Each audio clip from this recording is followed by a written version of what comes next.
A single dad helped a powerful CEO escape the press, but neither of them knew they were running straight toward the one thing they had both stopped believing in.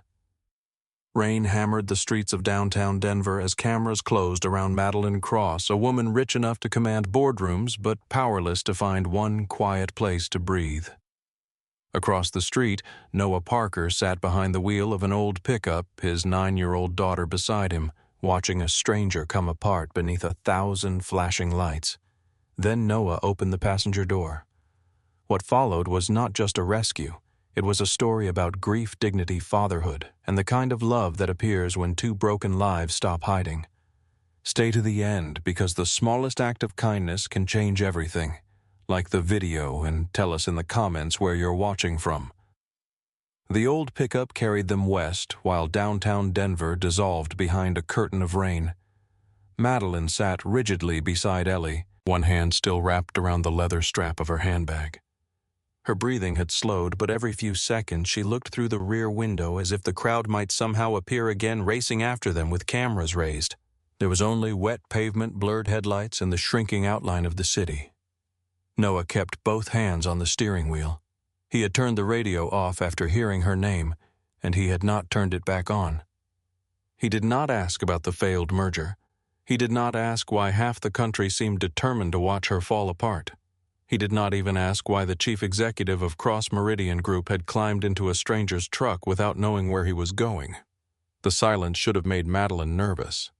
Instead, it felt like the first respectful thing anyone had offered her all day. Ellie held the bag of crackers between them. "Do you want another one?" Madeline looked down. A few orange crumbs rested on the front of Ellie's purple jacket. "I think one may have saved my life." Ellie considered this seriously. "They are pretty good crackers." Noah smiled without looking away from the road. Madeline noticed the smile. It appeared slowly, almost reluctantly, as if Noah was accustomed to keeping his emotions quiet. The truck passed beneath an overpass. Rain drummed against the roof. Noah glanced at Madeline in the rearview mirror. "Do you need a police station? Number to hospital. Number to hotel." Madeline hesitated. A hotel would require identification. Someone would recognize her. Someone would make a call. Within minutes, the lobby would fill with security officers, assistants, reporters, and concerned executives pretending not to be angry that she had disappeared. "I need somewhere nobody knows who I am." Ellie lifted her hand like a student eager to answer a question. "Mabel's." Noah looked at her. "Mabel's nobody there watches business news. Mabel watches the news. She watches the weather. That is still news." Ellie shook her head. "She only watches because she does not trust the clouds." Noah let out a quiet laugh. Madeline felt something loosen inside her chest. "What is Mabel's the best diner in Cedar Hollow?" Ellie said. "The only diner in Cedar Hollow," Noah corrected. "That is why it is the best." Madeline looked toward the windshield. The buildings were smaller now. The traffic had thinned. Denver's towers were fading behind them while dark foothills rose ahead beneath the clouds. "How far is Cedar Hollow?" "About 30 minutes, Noah said. "Less if the rain lets up. And if it does not, then Mabel will complain that the clouds ignored her again." Madeline laughed before she could stop herself. The sound surprised all three of them. It was not the controlled laugh she used at charity dinners or investor receptions. It came out warm and unguarded, and for one strange second, she barely recognized it as her own. Noah glanced at her, then returned his attention to the road. He did not smile as though he had accomplished something. That made her trust him a little more. The highway narrowed as they climbed into the foothills. Pine trees gathered along the slopes. Rainwater rushed through shallow ditches beside the road. Small houses appeared between the trees, their porch lights glowing against the gray afternoon. Madeline watched them pass. Some had children's bicycles leaning against the steps. One had a dog waiting beneath a covered porch. Another had smoke rising from a stone chimney. She had driven through towns like this many times without seeing them. Her life moved between airports, hotels, office towers, and private cars. Every place was something to cross on the way to somewhere more important. Today, there was nowhere important left to reach. Her phone vibrated again inside her handbag. She did not open it. Noah noticed the sound. "You can use mine if you need to call someone." Madeline looked at him. "You would let me use your phone. I already let you into my truck." That may not have been your best decision. I have made worse. Ellie leaned closer to Madeline and whispered loudly, "He bought a boat once." Noah sighed. It was not a boat. It floated, for 11 minutes. Madeline looked between them. What happened after 11 minutes, it became a lesson, Noah said. Ellie grinned. Madeline's phone vibrated again. This time she removed it from her bag. The screen was filled with missed calls. Tessa had called 23 times. Security had called 9. Richard Vale had called 4. There were messages from legal counsel, public relations board members, 2 senators, and a television producer who somehow had her private number. Madeline turned the phone off. Noah said nothing. That silence was different from avoidance. It carried no judgment. Mabel's diner stood beside the road beneath a faded red sign. Half of the letter M had burned out, making the place appear to be called Abel's whenever the sign was lit. Noah parked near the entrance. The rain had softened to a mist. Madeline looked at the low brick building. Warm light filled the windows. A handwritten sign on the door advertised apple pie and meatloaf. She remained in the truck. Noah switched off the engine. "You do not have to come inside," he said. "I can bring you coffee." Madeline watched 2 elderly women step from the diner carrying paper bags. Neither looked toward the truck. "What if someone recognizes me? They might." And then Noah shrugged. "They will probably ask whether you want pie." Ellie opened her door. "Mabel asks everybody." Madeline followed them inside. A bell rang above the entrance. The diner smelled of coffee, butter, grilled onions, and something sweet baking near the kitchen. Red vinyl booths lined the windows. A row of round stools faced the counter. An old country song played quietly from a speaker near the ceiling. There were no television screens, no scrolling headlines. No one raised a phone when Madeline entered. A broad-shouldered woman with silver hair looked up from behind the counter. "Noah Parker, you are late. For what I have not decided yet." Her eyes moved to Ellie. "And you? Did your father feed you?" Ellie held up the empty cracker bag. "Barely. I gave you lunch. That was hours ago." Mabel looked at Madeline. "You see what I deal with?" Madeline glanced at Noah. "I am beginning to." Mabel picked up 3 menus. Booth by the window. Coffee. Madeline nodded. "Yes, please." "Good. Anyone who says no to coffee in this weather cannot be trusted." Noah slid into one side of the booth. Ellie sat across from him and patted the seat beside her. Madeline sat down. For several seconds she waited. She expected Mabel to return with a question, a sudden expression of recognition, or the careful excitement people displayed when they realized she could affect their lives. Mabel poured the coffee and walked away. That was all. Madeline wrapped both hands around the cup. The heat warmed her fingers. Outside rain moved in silver lines across the window. Ellie opened the menu. "I am getting pancakes." "It is almost 4, Noah said. "Pancakes do not know that. They might. They do not have clocks." Madeline lowered her menu. "Is this a regular argument?" "No," Noah said. "She usually wins faster."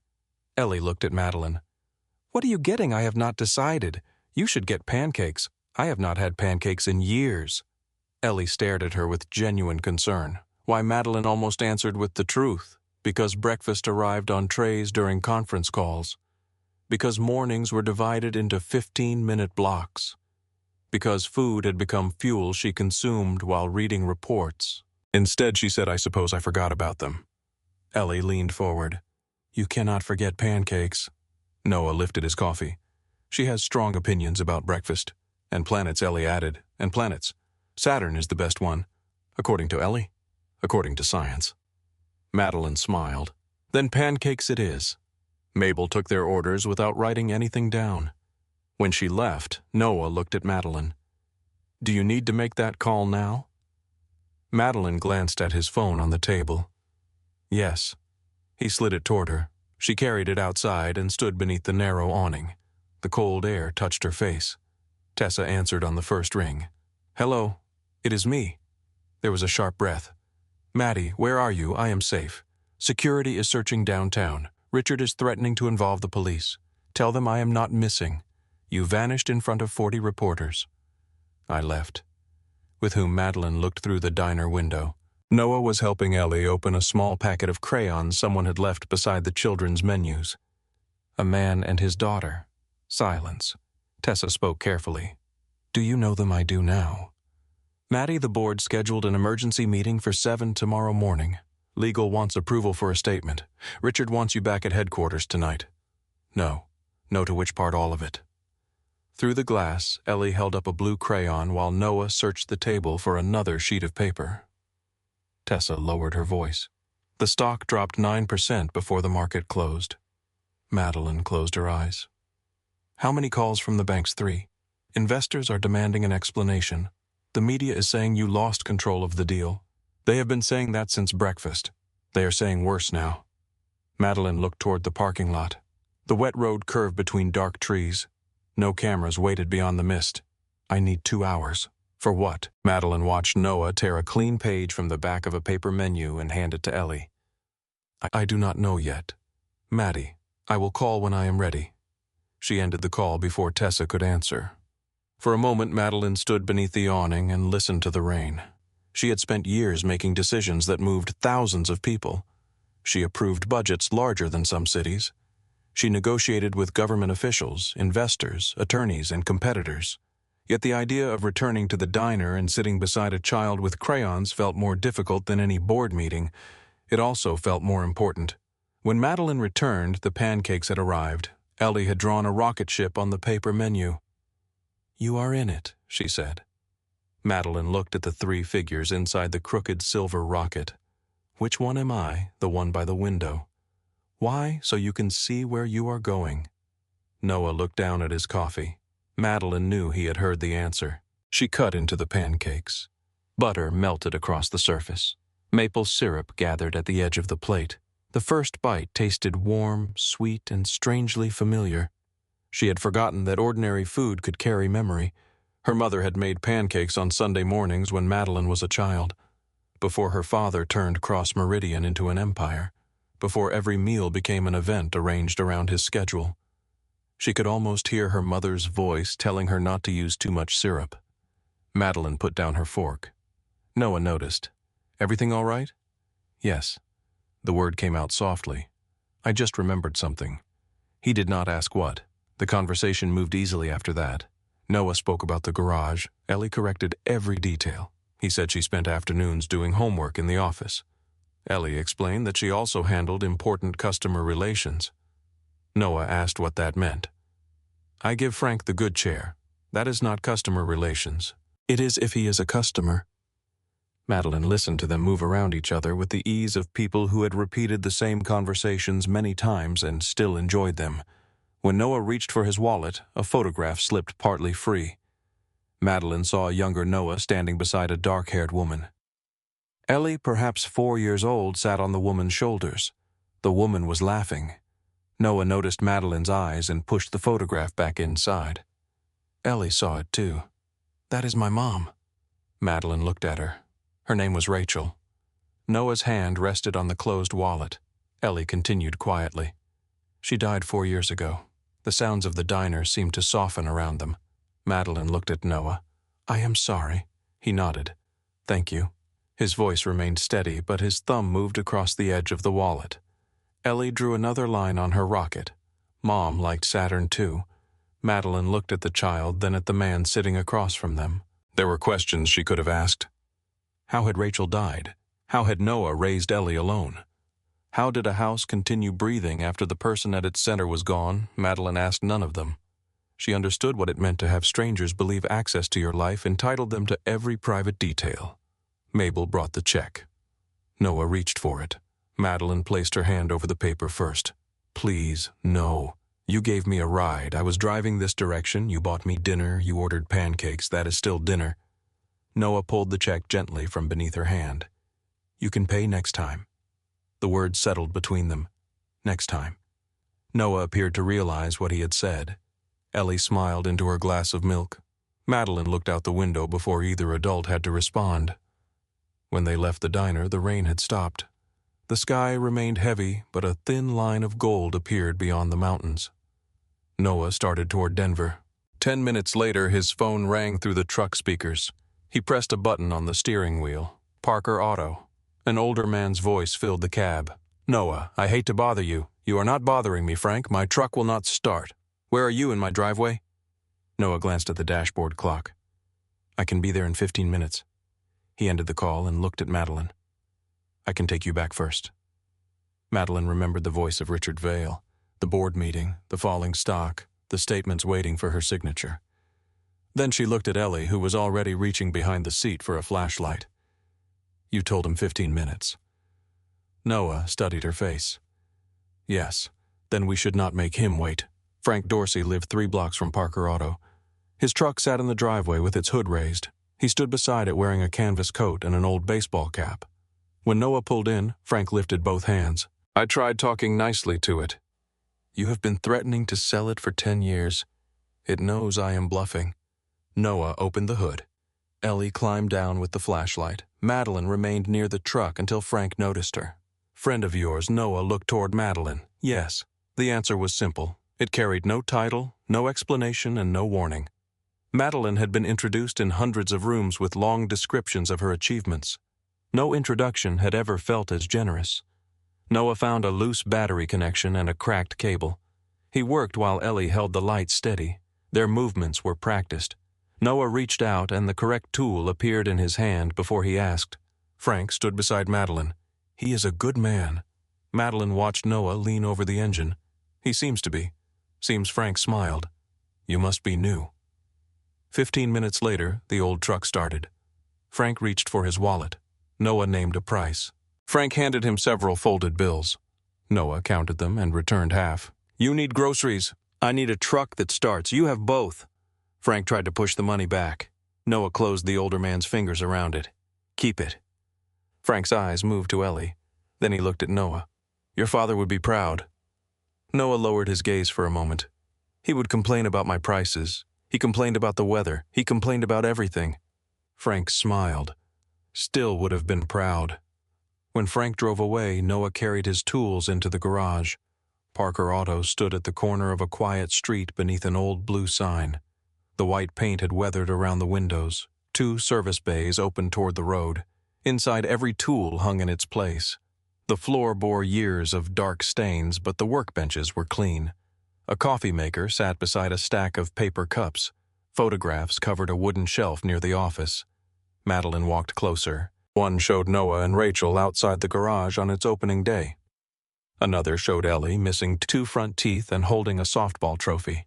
Children's drawings were taped along the wall. In one, 3 figures stood beneath a purple sky. The smallest figure held hands with a man. Above them, a woman with wings watched from a cloud. Madeline looked away when Ellie came beside her. That was 2nd grade. It is beautiful. I made Dad too tall. Noah heard from across the garage. No such thing. Ellie pointed to another drawing. That is the solar system. Saturn is too big because I ran out of room. Madeline smiled. I think Saturn deserves the space. Ellie looked pleased. Noah closed his toolbox. Sorry about the stop. Do not apologize. Madeline looked around the garage again. The room held no expensive art, no polished awards, and no photographs taken for publicity. Everything in it appeared to have been touched by someone who mattered. I think I saw something more valuable here than I have seen in most boardrooms. Noah wiped his hands on a shop towel. You saw a bad battery cable. I saw you leave a man enough money to buy groceries. He would have done the same for me. How do you know Noah looked toward the road where Frank's truck had disappeared? Because he has. Madeline studied him. There was no performance in his answer, no awareness that she might admire him for it. For Noah, kindness did not seem exceptional. It was simply part of how a life was supposed to function. The sun had begun to break through the clouds when Noah finally drove her back toward Denver. Madeline's phone remained off. As the city reappeared, so did the tension in her shoulders.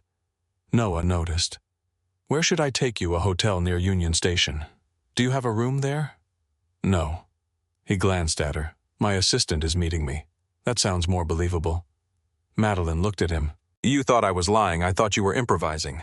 I do not improvise. Ellie leaned forward. You got into our truck. Madeline looked out the window. Apparently I do now. Tessa waited beneath the hotel awning beside a black company sedan.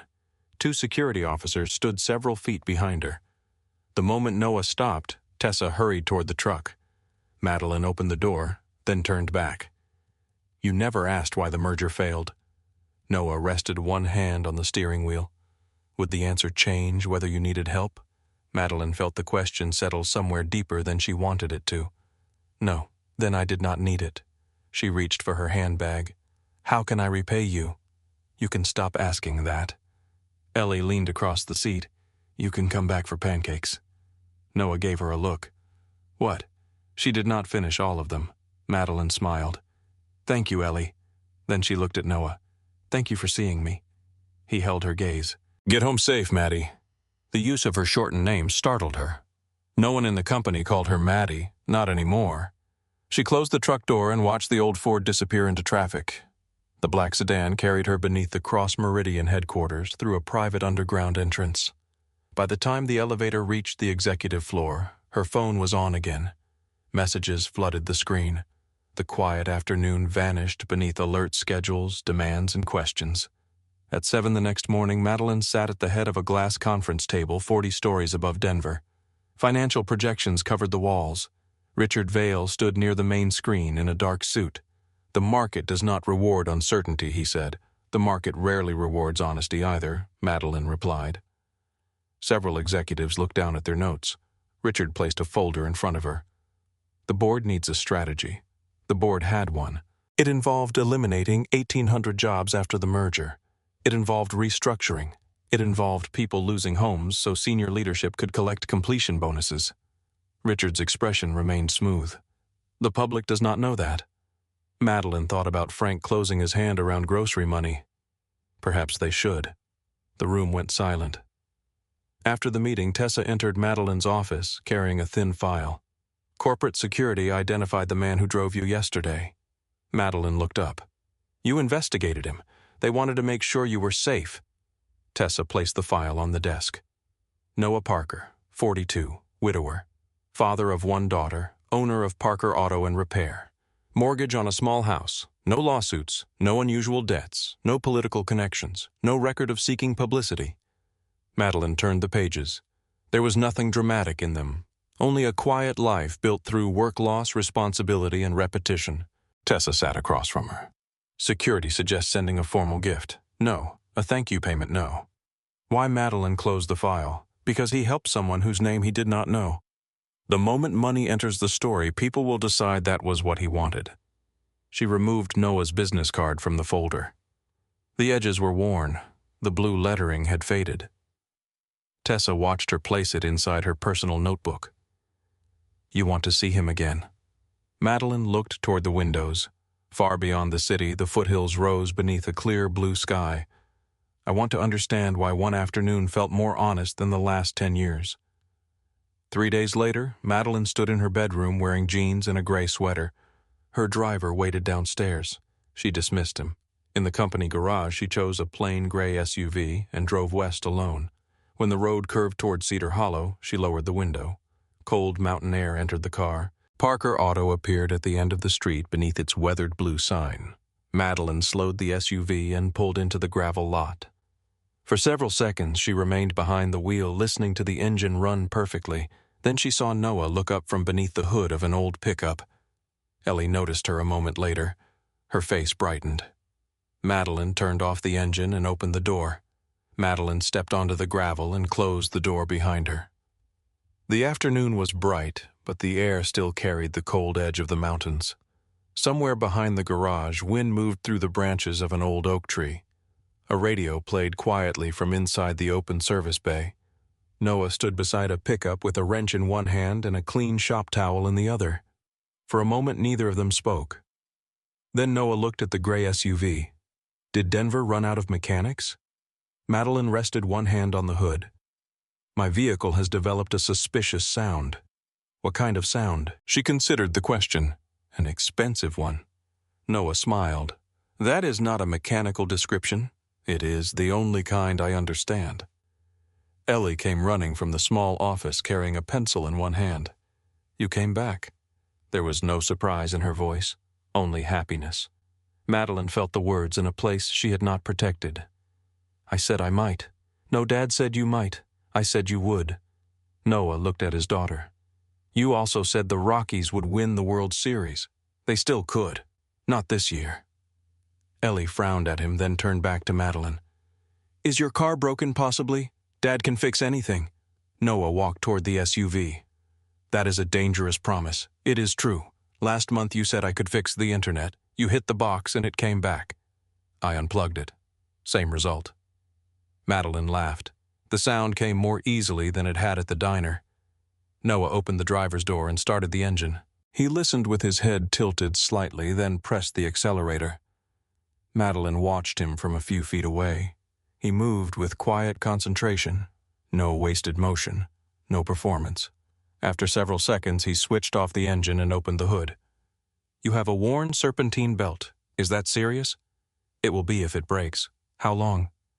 About an hour. Madeline glanced toward the road as if someone might already be arriving to collect her. No one was. I have time. Ellie appeared beside her. Good, I need help. With what Ellie pointed behind the garage. A picnic table stood beneath the oak tree covered with poster board-colored pencils, paint glue, and several foam planets attached to wooden sticks. My solar system. Madeline looked at the mess. It seems advanced. It is due Monday. That explains the emergency. Ellie took her hand without asking and led her toward the table. Noah watched them go. Madeline set her handbag on the bench and removed her watch. Ellie picked up a painted foam planet. This is Mars. It looks good. It looked better before Dad dropped it. Noah called from the garage. I did not drop it, you stepped on it. That happened after you left it on the floor. Madeline turned the planet in her hand. One side is flatter than the other. Ellie nodded. Now it has geography. They began painting stars across a dark blue poster board. At first, Madeline worked carefully, placing each white dot at an even distance from the next. Ellie watched her for a moment. Stars are not organized like that. Madeline looked at the neat rows. No, they are supposed to look messy. Madeline studied the board. I'm not very good at messy. Ellie dipped the end of a paintbrush into white paint and flicked it across the paper. Tiny stars scattered in every direction. Several landed on Madeline's hand. Ellie froze. Madeline looked down at the paint. Then she dipped her own brush and flicked it back. White spots landed across Ellie's sleeve. Ellie gasped. Madeline waited. Ellie burst out laughing. For the next 20 minutes, they filled the poster with stars, comets, and uneven trails of silver paint. One streak reached beyond the edge of the paper and marked the wooden table. Madeline reached for a cloth. Ellie stopped her. Dad will sand it off. From the garage, Noah looked up. I heard that. Ellie whispered, he hears everything. Madeline lowered her voice. That must be difficult. It is. Noah returned to the SUV, but every few minutes his attention drifted toward the picnic table. He saw Madeline listening while Ellie explained the order of the planets. He saw her kneel in the grass to retrieve a pencil that had rolled beneath the table. He saw her remove her expensive sweater when Ellie complained of being cold and place it around the girl's shoulders. There was nothing forced in the gesture. Madeline did not look toward Noah to see whether he had noticed. That mattered more than the gesture itself. Ellie held up a large yellow foam ball. This is the sun. I recognized it. It was harder before I painted it. What color was it? Green? Madeline nodded thoughtfully. That would have changed several things. Ellie reached for Saturn. The planet was painted pale gold with a thin cardboard ring around the middle. My mom liked Saturn. Madeline rested her paintbrush on the table. You told me that at the diner. She said the rings made it look like the planet was keeping all its memories close. Madeline looked at the small planet in Ellie's hands. Do you remember a lot about her, some things? Ellie turned Saturn slowly.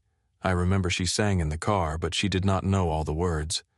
I remember she made hot chocolate too hot. I remember she laughed when Dad tried to dance. Madeline smiled. I would probably laugh too. Everybody did. Ellie's smile faded. I am scared I will forget how she sounded. The wind moved through the oak tree. Inside the garage, metal struck metal as Noah loosened a bolt. Madeline looked at the notebook beside the poster, then write it down. Ellie frowned. A sound. Write down everything around it. Where you were, what she was doing, what she said before she laughed. Sometimes a memory stays when we give it somewhere to live. Ellie opened the notebook. Madeline helped her write. Mom laughed loudly when Dad danced in the kitchen. Mom sang the wrong words in the car. Mom always blew on my hot chocolate 3 times. Ellie wrote slowly, pressing hard enough to leave marks on the next page. Noah stood inside the garage with the old belt in his hand. He had not intended to listen. He could not stop. Most people became uncomfortable when Ellie spoke about Rachel. Teachers softened their voices. Neighbors changed the subject. Other parents looked toward Noah for permission to continue. Madeline did none of those things. She let Rachel remain in the conversation. She did not treat the dead as competition for space among the living. An hour later, Noah lowered the hood. Madeline and Ellie were attaching Saturn near the top of the poster. "Your car is ready." Ellie looked disappointed. That was fast. It was an hour. It felt fast. Madeline glanced toward Noah. So did it. Inside the office, Noah printed the invoice and placed it on the counter. Madeline looked at the total. "This cannot be right." "It is. You replaced a belt. That was the idea. In Denver, I would pay at least 3 times this amount. You are not in Denver." She opened her wallet and placed several bills on the counter. Noah counted them, removed the correct amount, and slid the rest back. Madeline did not pick it up. "You could use better equipment. I could use a vacation too." "Neither one is on this invoice. I am trying to help, I know, then take it." Noah rested both hands on the counter. "That is not what the repair cost. You gave up most of your afternoon the first time we met. I chose to. You bought me dinner. You can still pay next time." The words created a brief silence. Madeline looked at him. "So there is a next time," Noah held her gaze. "If you stop trying to pay for the last one." Madeline's expression changed. The humor left first, then the confidence. "I am not trying to buy anything, I know." "Do you?" "Yes." His voice softened. "That is why I am giving it back." She looked at the bills between them. In every relationship she understood money made things simple. It compensated for inconvenience. It erased imbalance. It created clean boundaries. Noah refused those boundaries. With him, gratitude could not be settled by a transfer of favor or a gift. She picked up the extra cash. "I am not used to people refusing my help. Maybe they are afraid you will stop offering. And you are not. I would rather you come back because you want to." Ellie entered the office carrying the solar system poster. "Come back Saturday." Noah turned. "Ellie, my game is Saturday." She looked at Madeline. "It starts at 10, but Dad makes us arrive at 9, even though nobody needs an hour to put on a glove. Warm-ups matter. We are 9. That is when warm-ups begin to matter." Madeline looked from Ellie to Noah. "What field?" Noah shook his head slightly. "You do not have to come. She invites everyone she likes. I do not. You invited the mailman. He brought my birthday cards. You invited Mabel. She brought pie. You invited Frank. He needed to get out of the house." Madeline smiled. What field? Ellie gave her the address before Noah could answer. As Madeline prepared to leave, Ellie hugged her. The gesture came quickly and without hesitation. Madeline's arms remained at her sides for half a second before closing around the child. Ellie smelled like grass glue and the lavender soap from the garage bathroom. When she stepped away, Madeline looked unsettled. Noah noticed. He did not mention it. Madeline drove back toward Denver with a small white paint mark still on her hand. She saw it when she reached the first traffic light. She could have wiped it away. She left it there. Over the next 2 weeks, the gray SUV became familiar in Cedar Hollow. Sometimes Madeline arrived with a reason. Once, a warning light appeared on the dashboard. Noah discovered that the gas cap had not been tightened correctly. Another time, she brought Ellie a book about women who had worked for NASA. "I thought it might help with the project," she said. The project had already been submitted. Ellie accepted the book anyway. Other visits had no explanation. Madeline would arrive near closing time and sit in the office while Ellie completed homework. Noah began placing a second cup beside the coffee maker before she entered. He never asked whether she was coming. She never asked whether he had expected her. One afternoon, Noah taught her how to check the oil in the SUV. Madeline pulled the dipstick free and held it at eye level. What am I looking for? The oil level. I gathered that. Noah stepped behind her and pointed to the marked section. His shoulder brushed hers. Neither moved immediately. The oil should be between these two lines, he said. Madeline turned her head. They were standing closer than either had intended. Is it? Noah looked at the dipstick, though his attention had already left it. Yes.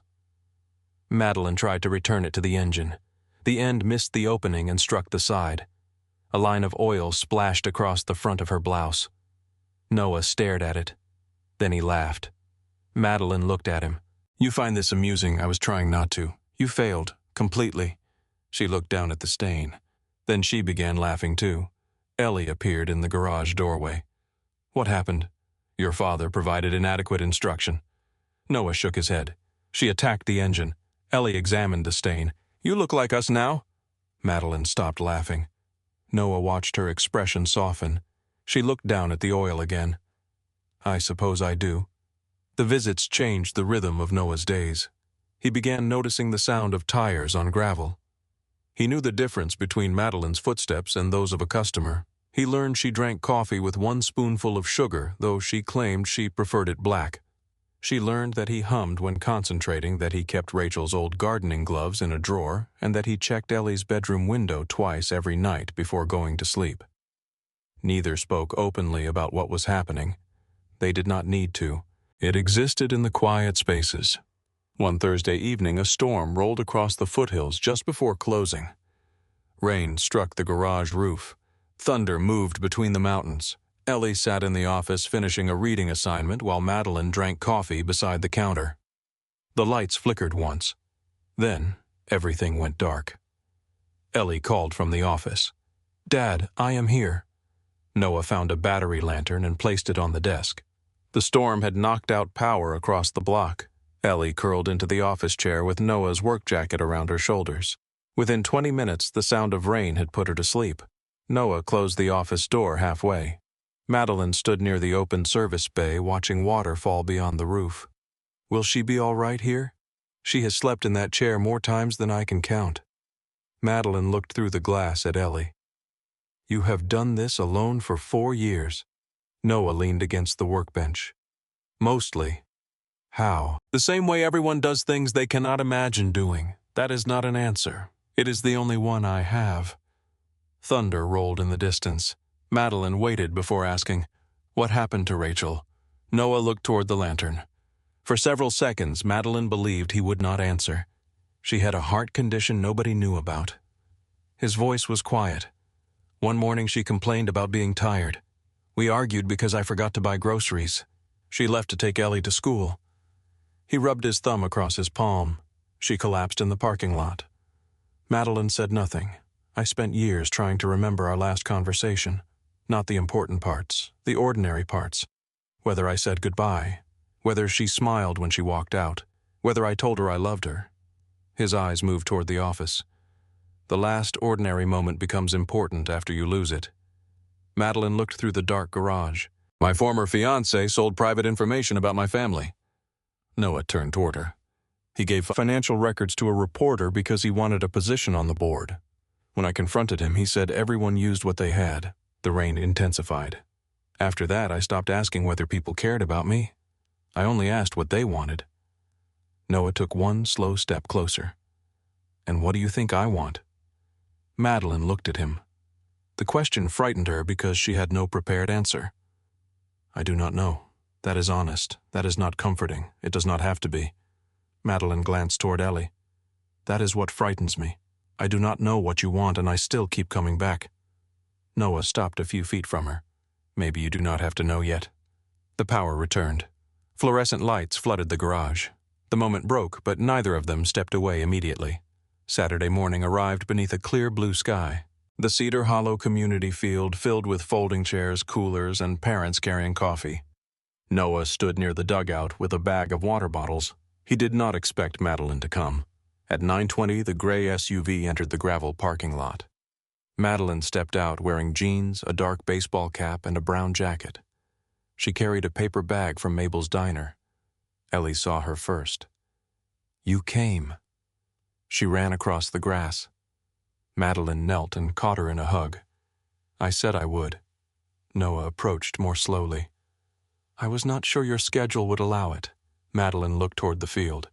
Some appointments are worth protecting. She handed him the bag. Cinnamon rolls. You are trying to buy our affection with baked goods. Is it working? Noah looked inside. Possibly. The game began. Madeline sat beside Noah on the bleachers. She cheered when Ellie reached first base, though the ball had rolled between two fielders and no one seemed certain whether it counted as a hit. Ellie raised both arms as if she had won a championship. Madeline laughed until her eyes watered. During a break, the three sat beneath a maple tree with paper cups of lemonade. "This is probably not how you usually spend Saturday," Noah said. "I cannot remember the last Saturday I spent doing something ordinary. Maybe ordinary is underrated." Madeline looked at Ellie, laughing with her teammates. "Maybe." Her phone rang. Tessa's name appeared on the screen. Madeline stepped several feet away and answered. "Tessa, you need to leave." Madeline's body went still. "Why, a freelance photographer has been tracking the company vehicles. Security believes someone followed you this morning." Madeline looked across the parking area. Families moved between cars. Children chased foul balls through the grass. Then she saw the man beside a black sedan. A long camera lens rested against his face. It was pointed toward Ellie. Noah followed Madeline's gaze. His expression changed. He walked forward and placed himself between the camera and his daughter. The photographer lowered the lens, entered the sedan, and drove away. Madeline looked at Noah. "I am sorry for what my world found you." Noah watched the sedan disappear beyond the trees. Then he looked at Ellie, who was laughing with her teammates, unaware that a stranger had just turned her childhood into a photograph. By sunset, that photograph appeared online. Madeline sat beside Noah beneath the maple tree while Ellie leaned between them, smiling. The headline called Noah a mystery mechanic. It questioned his motives. It described Madeline as emotionally compromised. It referred to Ellie as an unidentified child connected to the scandal. No one asked what had happened before the camera arrived. No one printed the sound of Ellie's laughter. No one mentioned the cinnamon rolls, the lemonade, or the way Noah had moved in front of his daughter without thinking. The photograph showed three people who had been happy for one quiet afternoon. By Monday morning, strangers had begun deciding what that happiness meant. A dark sedan idled across from Parker Auto before Noah unlocked the front door. Another car passed twice without stopping. Its driver slowed near the service bays, lifted a phone toward the building, then continued down the street. Noah watched the taillights disappear. The air was cold enough to show his breath. Cedar Hollow was usually quiet at that hour. Shop owners raised metal shutters. Delivery trucks moved along Main Street. Mabel turned on the diner sign and carried a tray of fresh rolls toward the front counter. Nothing about the morning looked different. It only felt different. Noah opened the garage and switched on the lights. Ellie sat in the office wearing her school backpack, finishing a bowl of cereal while he prepared the coffee maker. Her solar system poster rested against the wall, ready to be carried to class. She had attached a new paper figure near Saturn. It was a woman with dark hair and a gray sweater. Noah stopped when he saw it. Ellie noticed where he was looking. "That is Madeline," I guessed. "She helped make the stars. I remember." Ellie took another spoonful of cereal. "Is she coming back this week?" Noah filled the coffee machine with water. "I do not know. She usually comes on Thursday. She has work. She always has work." Noah measured the coffee more carefully than necessary. Ellie studied him. "Are you mad because of the picture? No. You look mad, I am thinking. You look different when you are thinking. How more mad?" Noah turned toward her. "I am not mad at Madeline." Ellie lowered her eyes to the cereal bowl. The question she really wanted to ask remained between them. Before Noah could answer it, headlights swept across the open garage. A man in a pressed jacket stepped from a silver car and walked inside carrying a small camera bag. "Morning," he said. Noah glanced at the bag. "We are not open for another 10 minutes. My engine is making a sound." "What kind?" The man looked toward the office. "I am not sure." Noah moved slightly, blocking his view of Ellie. "What are you driving?" The man pointed vaguely toward the silver car. Before Noah could ask another question, the man pulled out his phone. "Were you aware that Madeline Cross was facing a board investigation when she first visited you?" Noah stared at him. The man raised the phone. "Did she offer you money? You need to leave. Are you two in a relationship?" Noah walked toward him. The reporter took one step back, but kept recording. "Did you approach her company before the failed merger? No. Did she promise to invest in your business, Noah? Ellie's voice came from the office. The reporter turned his phone toward her. Noah moved faster than the man expected. He placed one hand over the phone and pushed it toward the floor. "Do not point that at my daughter."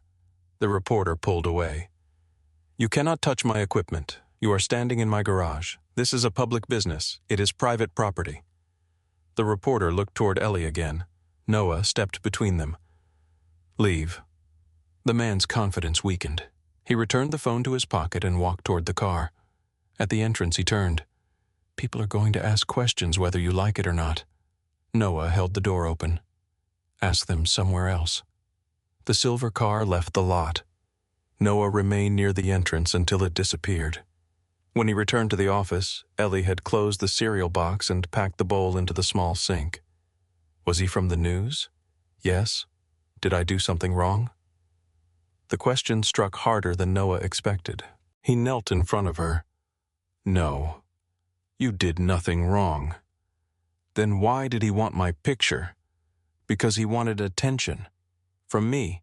"No, from people who do not know us."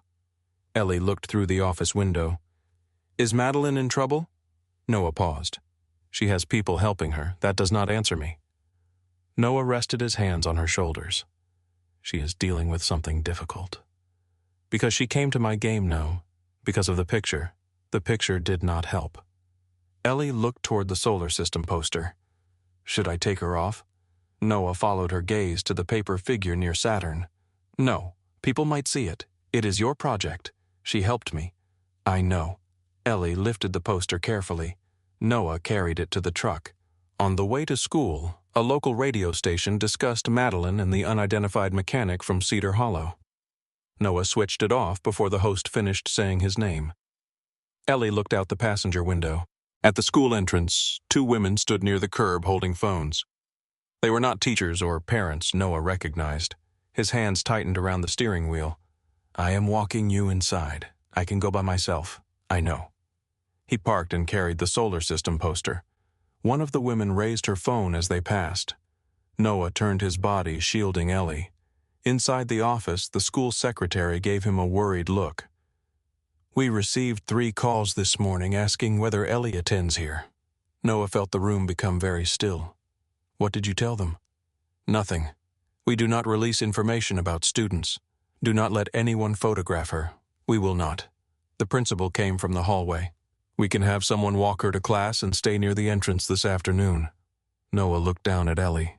She stood beside her project with both hands wrapped around the edges. "I will pick her up early." "You do not have to," Ellie said. "Yes, I do." Her face tightened. "I want to do my presentation." Noah saw the fear beneath her determination. "You will," he crouched beside her. "I will be here when school ends." Ellie nodded. Before she walked away, she looked back. "Do not take Madeline off the poster. I will not." Across Denver, every television inside Cross Meridian headquarters displayed the same photograph. Madeline sat beside Noah beneath the maple tree. Ellie leaned toward them, smiling. The image appeared harmless, without the headline beneath it. "Secret Romance Deepens Crisis at Cross Meridian." Another network used a different caption. "Mystery Mechanic Gains Access to Billionaire CEO." A financial program questioned whether Madeline's judgment had been compromised before the merger collapsed. An entertainment site published photographs of Parker Otto Noah's house and Ellie's school. Madeline stood in the executive conference room while Richard Vail read from a tablet. Social engagement doubled overnight. Tessa looked at him. "She is not a marketing campaign."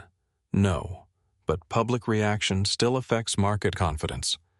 Madeline turned away from the screens. "Take the photograph of the school down." "We do not control the websites," Richard said. "Then send legal notices. We can request removal. Request it now." Richard placed the tablet on the table. "The larger issue is your conduct." "My conduct. You continued visiting this man after corporate security identified him. Security identified him as a decent person.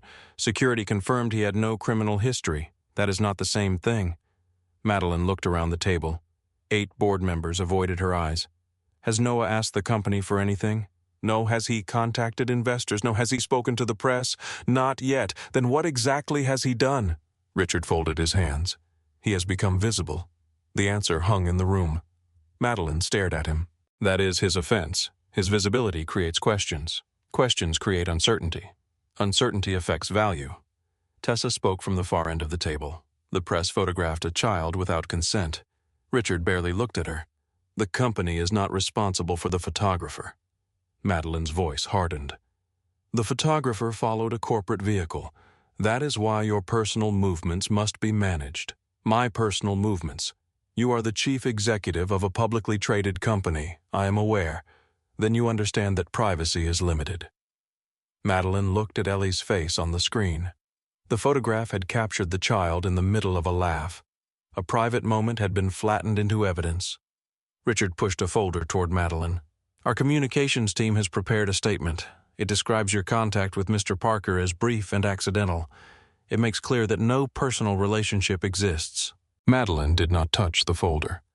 That is not true. It is close enough to the truth. No, it protects you enough. It makes him look like a liar. It creates distance. From a man who helped me, from a distraction that is damaging the company. Madeline's chair scraped against the floor as she stood. Noah Parker is not a distraction. Richard's expression did not change. Investor confidence is already fragile. Several funds have requested private calls. One director is considering a motion for a confidence vote. Because I attended a child softball game because your judgment is being questioned. My judgment was questioned before anyone knew Noah existed. Then do not give them additional reasons. Madeline looked toward the board members. Does anyone here believe he approached me for money? No one answered. Does anyone believe he arranged the photograph's silence? Then this is not about his conduct. It is about your fear of how kindness looks when you cannot control the story. Richard closed the folder. This company employs more than 20,000 people. Your decisions affect every one of them. I know exactly how many people work here. Then act like it. The words landed with deliberate force. Madeline held his gaze. Richard continued. You may believe you are defending an innocent man. Investors may believe you are risking thousands of jobs for a relationship you refuse to explain. Madeline walked to the window. Denver stretched beneath the glass, cold and distant. Somewhere beyond the buildings, Noah was opening his garage, making coffee, checking Ellie's homework, and trying to live a life that had never asked to become public. Tessa came to stand beside her after the meeting ended. They published his home address.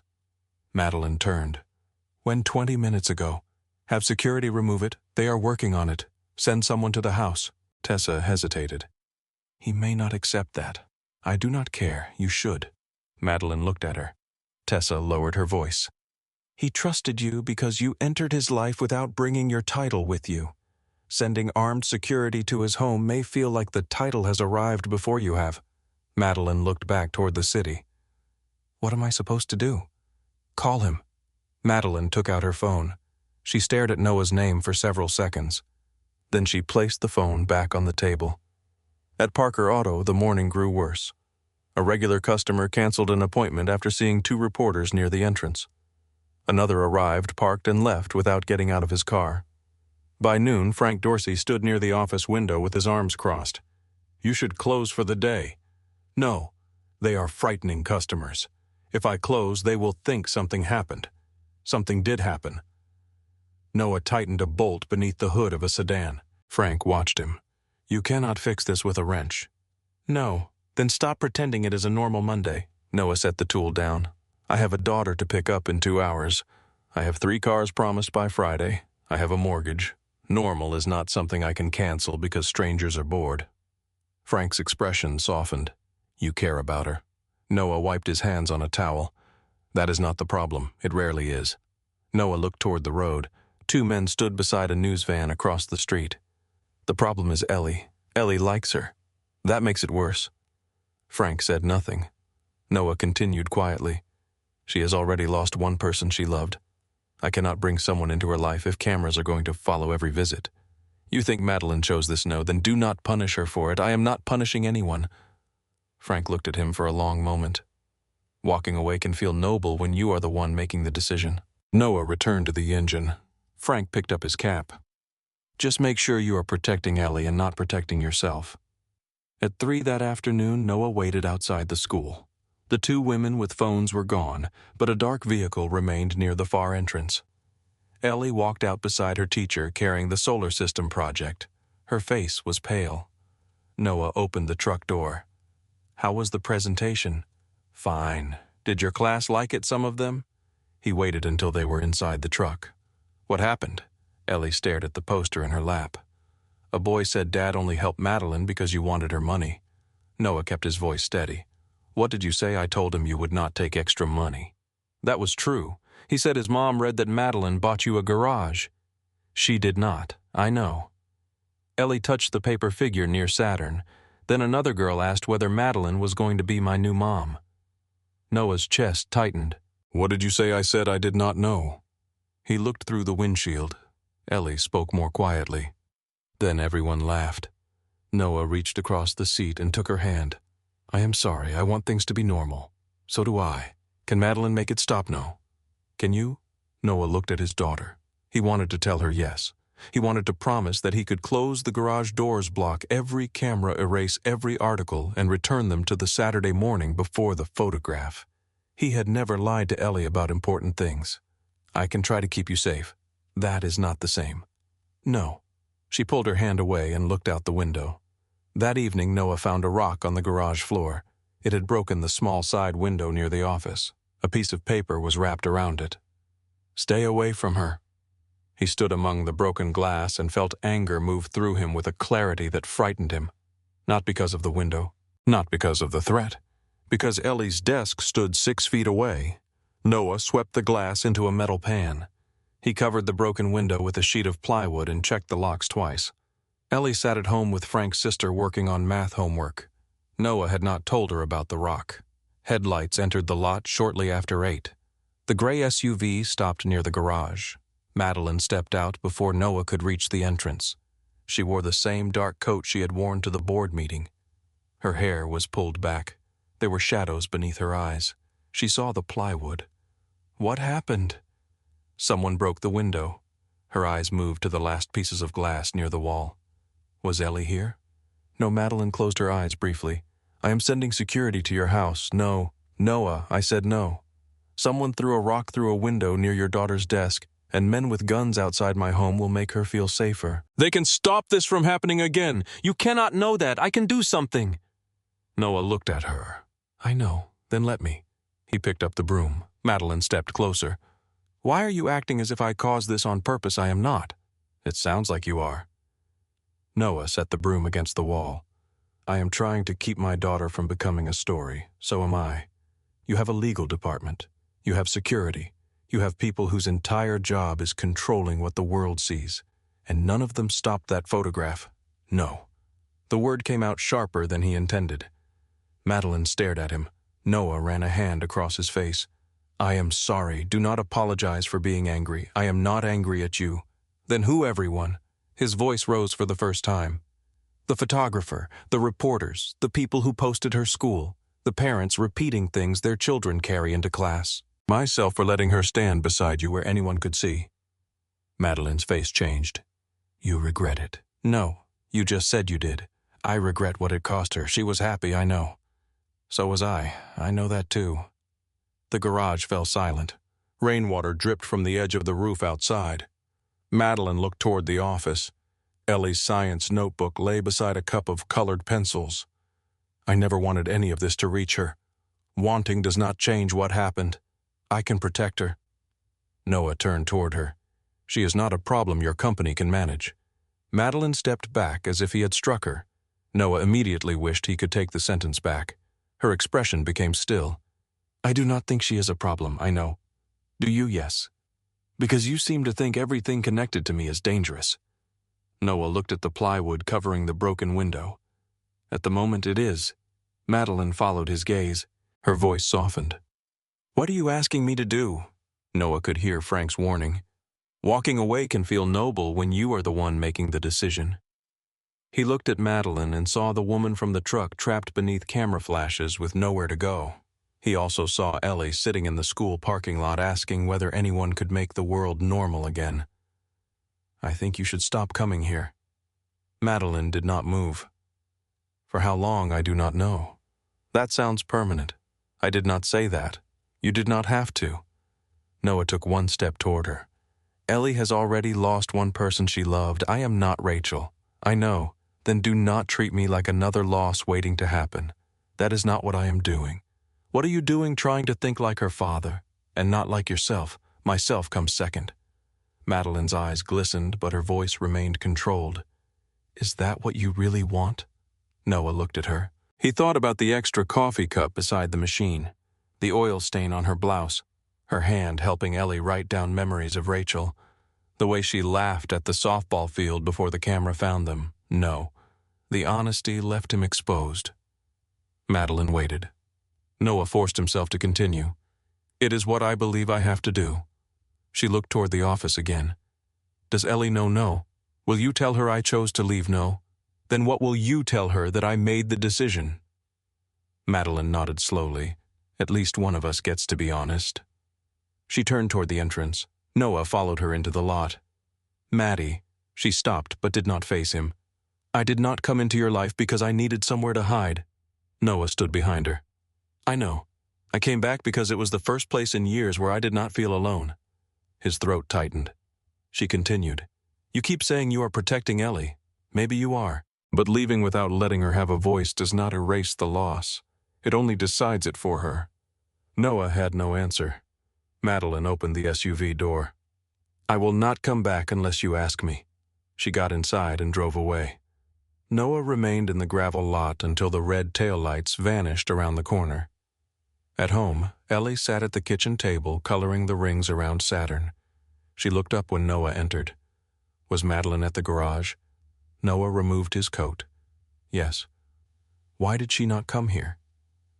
He sat across from her. Things are difficult right now. For her, for all of us.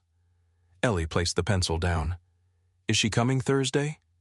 Noah looked at the child's hopeful face. No, next Thursday I do not know. Ellie understood before he explained. You told her not to come. Noah leaned forward. I am trying to protect you. From Madeline, from everything around her. Ellie's eyes filled. She did not take the picture. I know. She did not come to my school. I know. She did not break the window. No. Then why is she the one who has to leave? Noah stared at the table.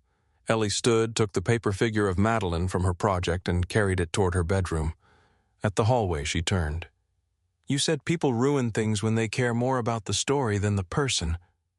Noah looked at her. Ellie held the paper figure against her chest. You are doing the same thing. Her bedroom door closed quietly. The following morning, Madeline sat alone in her office before sunrise. Tessa entered carrying a folder. The board scheduled a press conference for 10. Madeline looked at the city beyond the windows. Without asking me, Richard says the silence is making things worse. Tessa placed the folder on the desk. The statement denies a personal relationship. It suggests Noah misunderstood the nature of your contact. Madeline opened it. The language was clean, careful, and cruel. It did not directly accuse Noah of lying. It simply arranged the facts so that no other conclusion seemed possible. Tessa stood beside the desk. I did not write it. Richard, yes. Madeline read the final paragraph. Cross Meridian remains focused on protecting shareholder value and maintaining confidence in executive leadership. She closed the folder.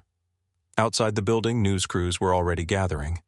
At Parker Auto, Noah stood alone beside the coffee maker.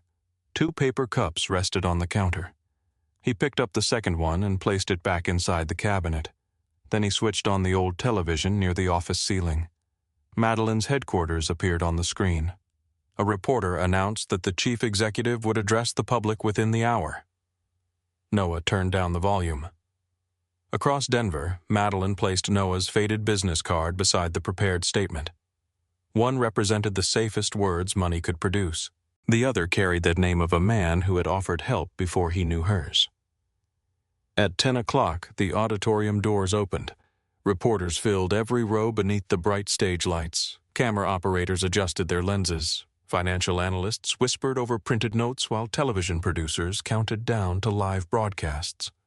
Behind the curtain, Richard Vail held the prepared statement in both hands. Madeline stood beside him. Her dark suit was perfectly pressed. Her hair was pulled back. Nothing in her appearance revealed the sleepless night behind her eyes. Richard offered her the folder. Read it exactly as written. Madeline looked at the pages but did not take them. And if they ask about Noah, you will say the contact was brief and accidental.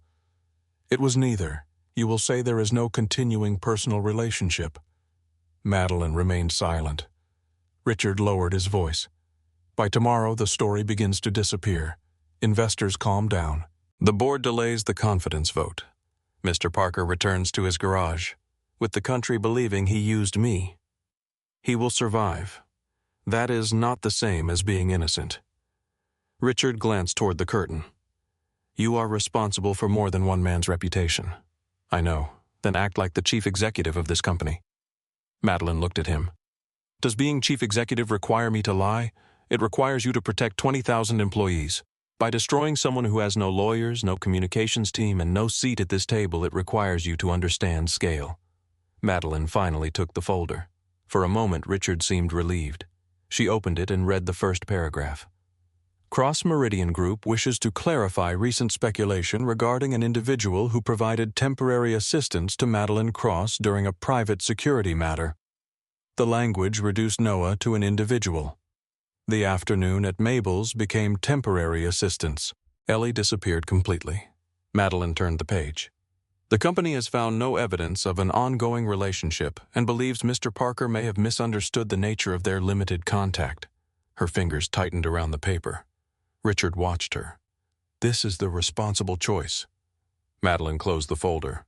No. His expression hardened. You do not have time for this. I had time to read enough. The cameras are live in 3 minutes. Then you should move. Richard stepped closer. You may lose the board. Madeline looked toward the curtain where the sound of reporters grew louder. Then the board will have to decide what kind of company it wants. She placed the folder in his hands and walked onto the stage. Flashes erupted across the room. Questions struck from every direction. Ms. Cross, are you resigning? Did Noah Parker request money? Were you involved with him before the merger failed? Did company funds support his business? Is the child in the photograph? His daughter Madeline reached the podium. She adjusted the microphone. The questions continued until she raised one hand. The room slowly settled. Madeline looked across the audience. For years, she had spoken to rooms like this with carefully prepared language. Every sentence had been reviewed. Every pause had been calculated. Every answer had been designed to reveal as little as possible.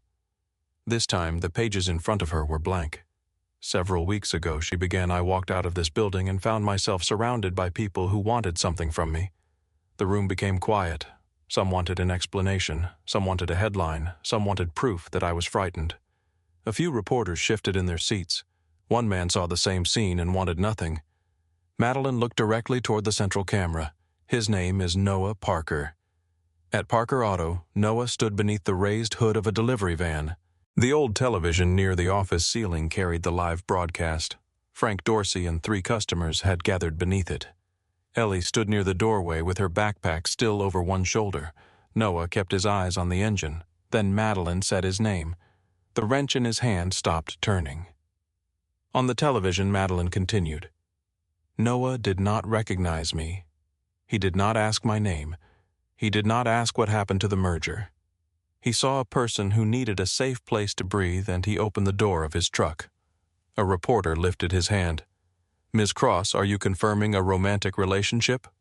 Madeline did not look away from the camera.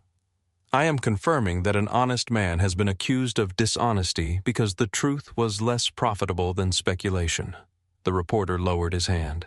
Noah never contacted this company. He never asked me for money. He never requested a favor, an investment, or an introduction. He refused extra payment when I tried to offer it. At the garage, Frank glanced toward Noah. Noah remained still. Ellie moved closer to him. Madeline placed both hands on the podium. When the press discovered that I had spent time with Noah and his daughter, the public story changed. He became ambitious. He became manipulative. His daughter became a detail in a scandal. Her voice tightened for the first time. A 9-year-old child was photographed at a softball game. Her school was identified. Her father's home address was published. A window was broken near the desk where she does her homework. Several reporters looked down at their notes. That did not happen because Noah sought attention. It happened because attention came looking for someone who did not have the power to stop it. A journalist near the front row stood. "Are you saying Cross Meridian failed to protect them?" Madeline looked toward him. "I am saying I failed to understand how quickly my world could invade theirs. Did Mr. Parker ask you to make this statement? No. Has he contacted you since the photograph appeared? No. Why not?" Madeline paused. Because his first concern was protecting his daughter. At the garage, Ellie looked up at Noah. He lowered the wrench. Madeline continued. "He believed walking away from me would protect my position and return peace to his child. He was willing to lose something important because he thought the people he cared about would be safer without him asking for anything in return." The auditorium remained silent. "The statements published about him are false. The suggestion that he used me is false. The suggestion that he approached me for financial benefit is false." She drew a slow breath. "The only person in this story who never wanted anything from me was Noah Parker." The room held still. Even the camera shutters stopped. Then a financial reporter called from the third row. "Ms. Cross." "Is this press conference about Noah Parker or the collapsed merger?" Madeline turned toward him. "They are connected by the same problem." Richard stood beside the stage, staring at her. Madeline continued, "This company has allowed public perception to replace truth." A restless sound moved through the room. "The merger did not collapse because I was distracted. It did not collapse because of a personal relationship. It collapsed because the final agreement required Cross Meridian to eliminate 1,800 positions across Colorado, Ohio, and Pennsylvania." Reporters began speaking at once. Madeline raised her hand again. The plan also included completion bonuses for senior executives on both sides of the transaction. Richard stepped toward the edge of the stage. Tessa moved into his path. Madeline looked directly into the cameras. "I refuse to approve those terms." A reporter stood. "Did the board know?" "Yes." "Did the board ask you to conceal the job losses?" "The board described the information as confidential." "Are you violating that confidentiality now? I am correcting a false account that has harmed employees, shareholders, and an innocent family," another reporter called out. "Are you accusing the board of misleading investors? I am stating that the public was encouraged to believe the merger failed because of my instability." "That was not true," Richard whispered to Tessa. "She is exposing the company to legal action." Tessa kept her eyes on Madeline. "She knows." On stage, Madeline looked toward the directors seated along the side wall. "Yesterday, I was advised to protect Cross Meridian by denying the significance of my relationship with Noah and allowing the public to believe he had misrepresented our contact." Several board members avoided her gaze. "I was told one man's reputation was less important than investor confidence." Her voice remained calm. "I reject that choice." A reporter near the aisle asked, "Are you prepared to resign?" Madeline looked at him. "If the board believes leadership requires sacrificing people who have less power to defend themselves, then the board may remove me." A low murmur spread through the auditorium. "I will not resign for refusing to eliminate 1,800 jobs without a public discussion. I will not resign for telling the truth about Noah Parker. I will not lead this company by teaching employees that dignity matters only when it is convenient." The questions began again. "Are you in love with him? Will there be a confidence vote? Did you inform regulators about the merger terms? Are you planning to see Noah again?" Madeline looked toward the reporter who had asked about love. For a moment, the room waited. "That is the only question today that does not belong to the public." She stepped away from the podium. The auditorium erupted. At Parker Auto, no one spoke. The television showed Madeline leaving the stage while reporters shouted after her. Frank slowly removed his cap. One customer cleared his throat and looked away. Ellie reached for Noah's hand. She told everyone. Noah stared at the empty podium. "Yes." She told the truth. "Yes." Ellie squeezed his fingers. "She did not erase us." Noah looked down at her. "No." Her eyes filled. "You tried to." The words were quiet. No one else in the garage appeared to hear them. Noah crouched in front of her. "I was trying to keep you safe. You made her leave. I thought the cameras would leave too. They did not." "No, you did not ask me." Noah looked at his daughter's face. "I am your father. Sometimes I have to make decisions you do not like. I know." Ellie wiped one cheek with her sleeve, but safe can still be lonely. Noah closed his eyes for a moment. When he opened them, Ellie was still waiting. He placed both hands on her shoulders. I was afraid. Ellie looked surprised. Noah rarely said those words. I was afraid the attention would hurt you. I was afraid Madeline would lose her company. I was afraid you would love her and then lose her. Ellie looked toward the television. I already love her. Noah swallowed. I know, you do too. Frank found sudden interest in the coffee machine. Noah gave his daughter a tired look. You are 9.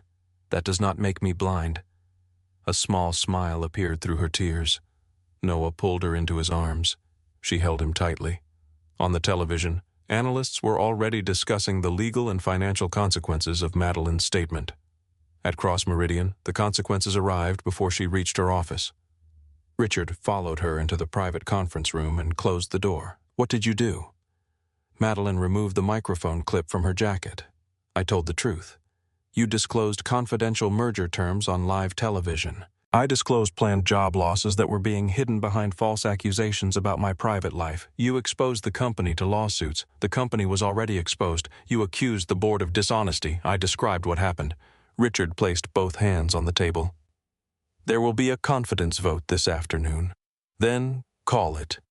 You think the employees will protect you? No. The press? No. Investors I do not know. Richard stared at her. Then what exactly do you believe you accomplished? Madeline removed Noah's business card from her pocket and placed it on the table. I refused to become the person you needed me to be. Richard looked at the card. You may have destroyed your career for a mechanic. Madeline met his eyes. No, I may have destroyed it for the truth. Tessa entered with a tablet. Employee messages are flooding the internal network. Richard turned. What kind of messages support? He reached for the tablet. Tessa kept it. 3 regional directors have requested an independent review of the merger terms. 2 institutional investors want the bonus structure disclosed. A labor committee is asking for the full restructuring plan. Richard's face changed. Tessa continued. The confidence vote has been postponed until the directors receive legal guidance. Madeline exhaled slowly. Richard looked between them. This is not over. Madeline nodded. No, it is not. The following days did not bring instant relief. Cross Meridian stock fell again before stabilizing. Attorneys reviewed every document connected to the merger. Directors hired an independent investigator. Employees organized meetings to demand greater transparency. Richard appeared on a financial program and described Madeline's statement as emotional and reckless. She did not answer him publicly. At Parker Auto, reporters continued calling. Noah declined every interview. A national morning show offered him money for an exclusive appearance. He hung up. A tool company offered to sponsor the garage. He deleted the message. Customers from Cedar Hollow arrived with coffee food and more work than he could finish. Frank brought a homemade pie that Mabel had clearly baked. You made this? Noah asked. Frank looked offended. I carried it. That sounds more believable. The attention slowly changed. People stopped arriving to photograph the garage and began arriving to shake Noah's hand. He accepted the kindness, but refused to discuss Madeline. 3 days after the press conference, the gray SUV entered the lot. No cameras followed it. Noah stood near the office doorway as Madeline stepped out. She wore jeans and a dark sweater. There was no assistant, no security officer, and no invented mechanical problem. The garage was quiet. Ellie was still at school. Madeline stopped several feet from Noah. I was not sure I was allowed to come. Noah looked toward the SUV. Is the engine making an expensive sound? No, then this must be serious. She almost smiled. Neither moved closer. Noah crossed his arms. That was a dangerous thing you did, telling the truth. Telling it where everyone could hear. You opened a truck door when everyone could see. You needed help. So did you. I did not ask for it. That does not mean you did not need it. Noah looked toward the broken window now repaired with new glass. You could lose your company. I could. Do you regret it? No. The answer came without hesitation. Madeline stepped inside the garage. I did not say those things because I wanted to rescue you. Then why? Because I was not going to let a lie become your life. Noah studied her. The speech does not make the cameras disappear. I know. It does not stop people from talking about Ellie. I know. It does not make our lives fit together. Madeline nodded. I know that too. Noah looked at her as if waiting for the promise she would usually make. She offered none. I cannot guarantee that being near me will ever be simple, she said. I cannot promise that my work will stop demanding too much. I cannot promise the press will never return. Then what can you promise that I will not disappear because someone tells me it is convenient? The words remained between them. Madeline moved closer. I do not want to enter your life only when I need somewhere to hide. Noah's expression softened. What do you want? She looked toward the office. Ellie's solar system poster hung above the desk. The paper figure of Madeline had been returned beside Saturn. I want a chance to become part of your real life. Noah followed her gaze. And if the board removes you, then I will still know how to drive to Cedar Hollow. And if they do not, I will learn to protect the time that matters. Noah looked down. I heard Ellie. Madeline waited. I thought choosing for her was the same as protecting her. She loves you.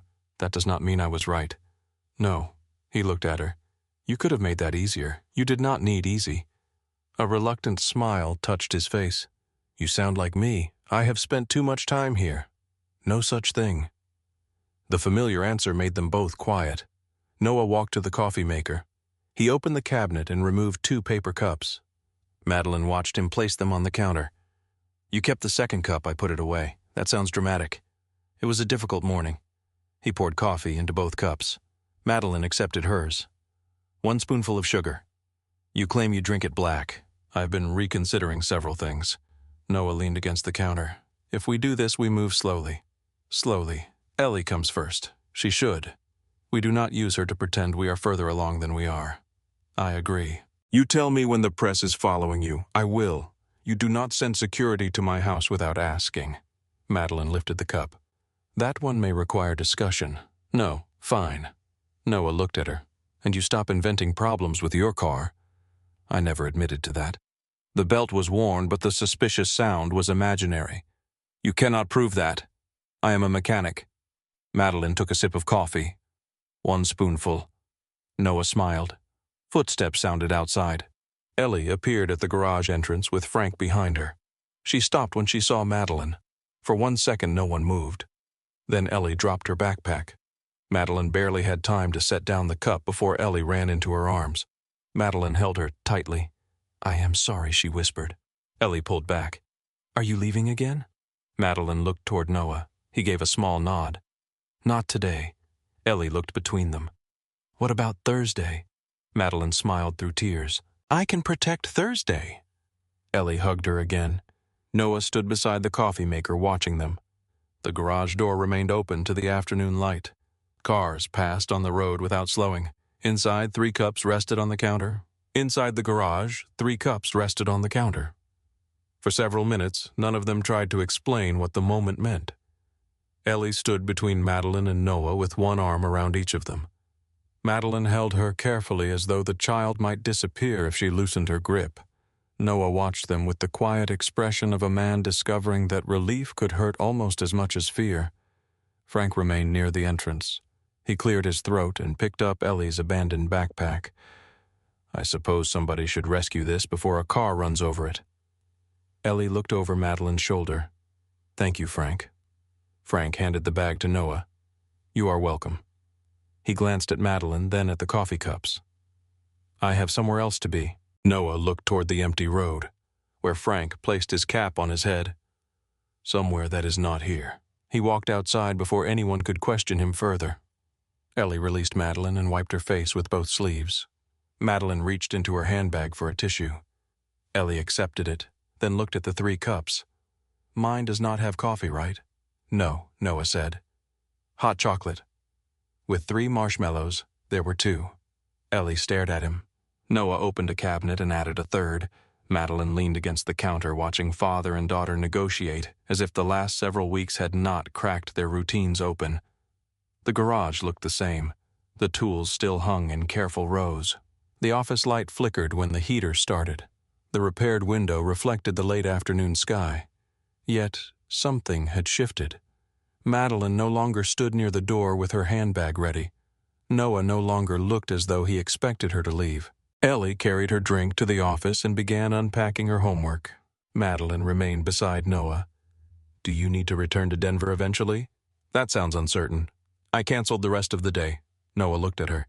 "You canceled an entire afternoon?" "Yes. Is the company still standing? I have not checked." "That is reckless." "I have been accused of worse." He smiled. Madeline reached for her cup. Her fingers brushed his. Neither pulled away quickly. Through the office window, Ellie looked up from her notebook and saw them. She lowered her head again, but the corners of her mouth lifted. The following weeks moved carefully. Madeline kept Thursday afternoons free. At first she arrived with a security car following several minutes behind. The officers parked near Mabel's diner and stayed out of sight. Noah did not like it, but Madeline asked before making the arrangement. That mattered. She stopped bringing expensive gifts. Instead, she brought books from the library, sail a packet of flower seeds for the garden behind the garage, and once a pie she claimed to have baked. Noah cut into it and found the center nearly raw. "You made this, yes. Did you read the directions? I reviewed them." "That is not what I asked. I made strategic adjustments. To the temperature, to several things." Ellie took one bite and reached for her milk. "It tastes ambitious." Madeline looked at Noah. "Your daughter has become cruel. She has become accurate." They laughed until Madeline began laughing too. She returned the following week with another pie. That one was edible. Noah began allowing himself to ask questions about her life. Not the questions reporters asked. He asked whether she slept before board meetings, whether she ate lunch at her desk, whether she had ever driven into the mountains simply because the road was beautiful. Most of her answers concerned him. Madeline began asking questions too. She asked why he had chosen mechanics. Noah told her his father had owned the garage before him. As a teenager, Noah wanted to leave Cedar Hollow and study architecture. Then his father became ill and the garage needed someone who understood both engines and customers. "Do you regret staying?" she asked. They were sitting on the tailgate of the old green pickup while Ellie practiced softball with friends behind the garage. Noah watched his daughter swing. Some days. Madeline looked surprised. "You are allowed to regret parts of a decision without regretting the life that came from it." She considered the answer. "I am still learning that." Noah looked toward her. "What do you regret believing success would become easier to carry once I had enough of it? And did it know? Maybe you need a larger office." She pushed his shoulder lightly. The contact lasted only a second. It stayed with both of them longer. The investigation at Cross Meridian continued. Madeline spent mornings with attorneys and afternoons reviewing documents. The board questioned Richard Vail about the merger plan, the executive bonuses, and the decision to use her private life as a public explanation for the failure. Richard defended every choice as necessary. Madeline listened without interrupting. When the independent committee released its initial findings, 3 directors resigned. Richard remained, but his authority weakened. Investors demanded reforms. Employees sent Madeline letters. Some thanked her. Others wanted to know why she had waited so long to speak. She read those letters twice. At dinner one Thursday, she told Noah about them. They sat in a corner booth at Mabel's while Ellie worked through a plate of pancakes. "I thought telling the truth would make things clear," Madeline said. Noah poured more coffee. "Did it? It made everything more complicated." "That sounds normal." One employee wrote that she respected what I said, but wished I had trusted them sooner. Noah looked at her. Was she right? Madeline watched steam rise from her cup. Yes, the answer cost her something. Noah did not soften it. "What are you going to do?" "Open the next executive meeting to regional managers. Publish the restructuring recommendations before the board votes. Create an employee review panel." Sounds difficult. It is. Then it is probably worth doing. Madeline looked at him. "That is not how business works. Maybe that is why you keep coming here." Ellie lifted her fork. "I think she comes for pancakes." Noah nodded. "That too." Madeline took another sip of coffee. She had spent most of her life around people who turned every problem into a performance of certainty. Noah never pretended certainty. He simply looked at the thing in front of him and asked what could be repaired without damaging something else. Sometimes the answer was a truck. Sometimes it was a family. Sometimes it was her. Winter arrived early in Cedar Hollow. Snow covered the garage roof and gathered along the road in gray banks. Madeline purchased a pair of boots after ruining 2 expensive shoes in the parking lot. Ellie taught her how to build a snowman. Madeline insisted the head was too large. Ellie said leadership required vision. Noah laughed so hard he dropped the carrot. On Christmas Eve, Madeline planned to stay in Denver. The board had scheduled meetings through the afternoon, and her apartment overlooked a city bright with white lights. She ordered dinner from a restaurant she barely liked and placed a small gift for Ellie near the window. At 4:30, Tessa entered carrying a stack of documents. "You are still here. So are you. I have a family dinner." Madeline looked at the clock. "Then go." Tessa placed the documents on the desk. "What are you doing tonight, reviewing those?" "No." Madeline raised an eyebrow. Tessa removed the documents and held them against her chest. "The company will survive until morning. You sound like Noah. I will take that as a compliment." Madeline looked toward the snow falling beyond the windows. Tessa paused near the door. "Where would you rather be?" Madeline knew the answer before the question ended. An hour later, the gray SUV turned onto Noah's street. Snow covered the roofs of small houses. Colored lights framed porch railings. Smoke rose from chimneys into the dark blue evening. Noah's home stood near the end of the block. A handmade wreath hung on the door. Madeline parked and picked up the wrapped gift beside her. Before she reached the porch, the door opened. Ellie stood in red pajamas and thick socks. "You came." Madeline smiled. "I hope it is not too late." Ellie ran into the snow without a coat and hugged her. Noah appeared in the doorway. "Ellie inside. She is here. I can see that." Madeline looked at him. "Am I interrupting?" Noah wore a dark sweater with flour on one sleeve. "No." From the kitchen came the smell of roasted chicken cinnamon and something slightly burned. "You are arriving at exactly the right time." Ellie pulled Madeline inside.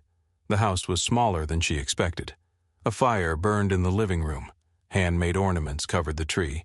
Family photographs stood along the mantel, including several of Rachel. Madeline stopped near one.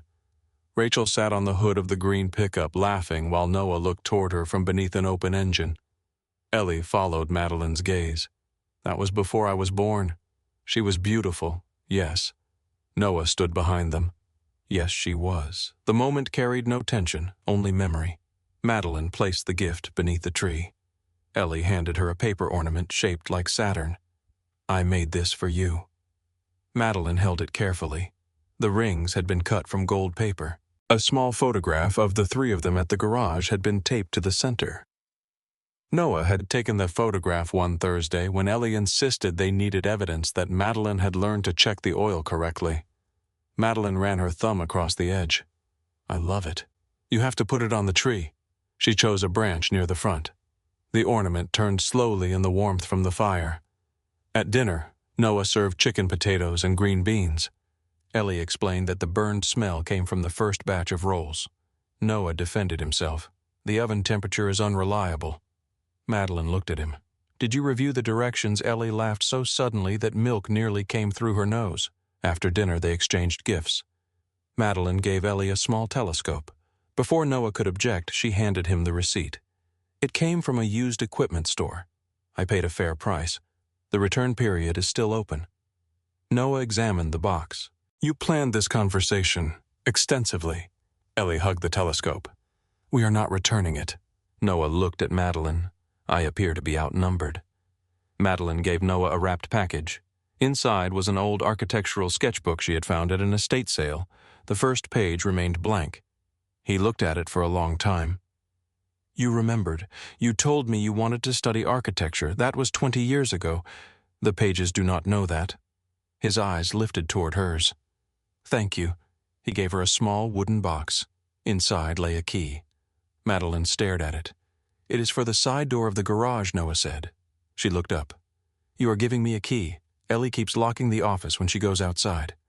"That happened once," Ellie said. 3 times. I was testing security." Noah looked at Madeline. "You do not have to knock anymore." Her fingers closed around the key. No title gift or business achievement had ever made her feel more trusted. Later, Ellie fell asleep on the rug beside the tree. Noah carried her to bed. When he returned, Madeline stood near the window watching snow cover the street. "You can stay in the guest room," he said. She turned. "I should drive back. The roads are getting worse. I have driven in snow. Not well. You have never seen me drive in snow. I saw you park." Madeline looked toward the window. The snow was falling harder. "You are enjoying this?" "A little." She stayed. Nothing happened that night beyond two people sitting beside a dying fire while the child they both loved slept upstairs. Noah told Madeline about the first Christmas after Rachel died. He had forgotten to buy wrapping paper and used grocery bags. Ellie was 5 and told him Santa had become environmentally responsible. Madeline told him about Christmas mornings in her father's house, where gifts were expensive and breakfast was often interrupted by business calls. "Did you ever tell him you wanted him to stop working?" Noah asked. "No. Why, I thought being needed by the company made him important." And now Madeline looked at the fire. "Now I think it made him absent." Noah reached for her hand. He did not offer advice. He simply held it. In the morning, Ellie found them asleep on opposite ends of the couch, their hands still joined between them. She took a photograph. Noah made her promise not to send it to anyone. Ellie agreed. She printed it later and placed it inside the solar system notebook. Spring came slowly. Snow melted along the roads. The oak tree behind Parker Auto grew new leaves. Ellie's softball team began practicing again. Madeline attended the first game without a hat. A few people recognized her. No one approached with a camera. Mabel sat beside her in the bleachers and handed her a paper cup of coffee. "1 spoonful of sugar," Mabel said. Madeline accepted it. "You remembered." "Noah told me." Madeline looked toward the field where Noah was helping Ellie adjust her batting helmet. "What else does he tell you?" Mabel watched Noah walk toward the dugout. "Not enough." Ellie reached first base in the second inning. Madeline stood and cheered. Noah looked toward her. This time, no photographer captured the moment. It belonged only to them. After the game, Ellie ran ahead with her teammates. Noah and Madeline walked toward the parking lot. "You were loud," he said. She reached first base. The ball hit the fence after 3 errors. She reached first base. Noah smiled. Madeline stopped near the green pickup. "There is something I need to tell you." His expression changed. "What happened?" "The board completed the investigation, and Richard resigned this morning." Noah waited. "They offered me a new contract. Do you want it?" Madeline looked surprised by the question. Everyone else had asked whether she would accept. No one had asked whether she wanted it. "I want parts of it." "What parts?" "The work, the employees, the chance to change how decisions are made, and the rest, the dinners, the constant travel, the belief that every hour belongs to someone else." Noah leaned against the truck. "What did you tell them that I would accept if they approved new transparency rules and a schedule that allowed me to work remotely several days each month?" From where Madeline looked toward the mountains. "I am considering Cedar Hollow." Noah's face remained still. "You are moving here. I said I am considering it. That sounds like an executive answer. It is an important decision. Yes, I do not want you to think I am moving because I expect something from you. Do you know?" The answer came too quickly. Noah smiled. Madeline exhaled. "I want to be closer to a life that feels real." "You and Ellie are part of that. But the decision has to belong to me, even if this does not become what I hope." Noah studied her. "What do you hope?" Madeline looked toward the field. Ellie was laughing with 2 teammates near the dugout. "I hope there is room for me." Noah stepped closer. "There has been room for a while." He touched her face. Madeline's breath caught. Their first kiss was quiet. No cameras flashed. No music rose around them. A truck door slammed somewhere across the lot and a coach shouted for someone to collect the equipment. Noah kissed her as though he had been waiting without admitting it. Madeline held the front of his jacket. When they separated, Ellie stood 20 feet away with her arms crossed. Noah closed his eyes. "How long have you been there? Long enough?" Madeline pressed her lips together, trying not to smile. Ellie walked toward them. "Does this mean she is moving here?" "No," Noah said. "Maybe Madeline said." Noah looked at her. Ellie grinned. "I am telling Mabel." "You are not," Noah said. Ellie was already running toward the diner. By summer, Madeline had rented a small house near the edge of Cedar Hollow.